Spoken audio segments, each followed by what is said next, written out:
Bonjour à tous, je suis très content de vous retrouver et cette fois, je vais vous parler du film que j'ai vu dernièrement en salle, Vice Versa, le dernier bébé des studios Pixar.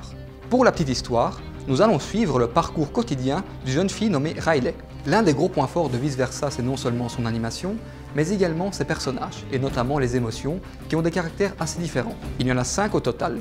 Joie, qui s'occupe de son bonheur, peur, qui s'assure de sa sécurité, colère, s'assure que la justice règne, et ensuite dégoût, qui, elle, empêche Riley de se faire empoisonner la vie, comme par exemple l'empêcher de manger des brocolis. Quant à tristesse, la dernière émotion, elle ne sait pas trop quoi faire et elle ne trouve pas encore son rôle.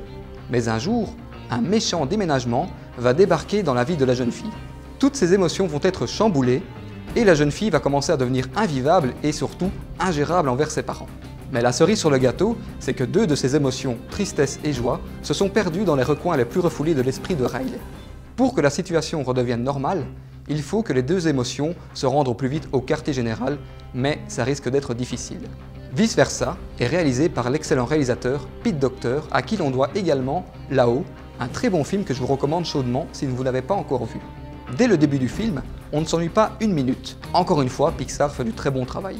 Pour moi, le gros point fort de ce film, c'est non seulement son animation, mais également les personnages, notamment les émotions, qui ont des caractères fort différents. Et je pense que les adultes comme les enfants pourront s'identifier à chacune des émotions. Il faut noter également l'excellent doublage français d'une qualité indéniable et on sent vraiment que les comédiens ont pris vraiment plaisir à jouer les personnages. Je pense notamment à Gilles Lelouch qui interprète Colère d'une façon remarquable et très colérique. Comme je le disais dans le point fort, l'animation et les décors du film sont vraiment excellents.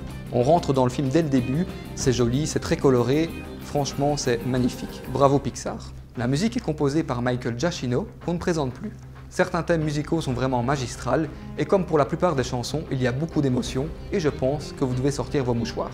En conclusion, Vice Versa est un excellent film d'animation qui ne prend pas les enfants pour des abrutis. C'est encore un Pixar de haute qualité et je pense qu'il se place dans le top 3 de mes films Pixar préférés.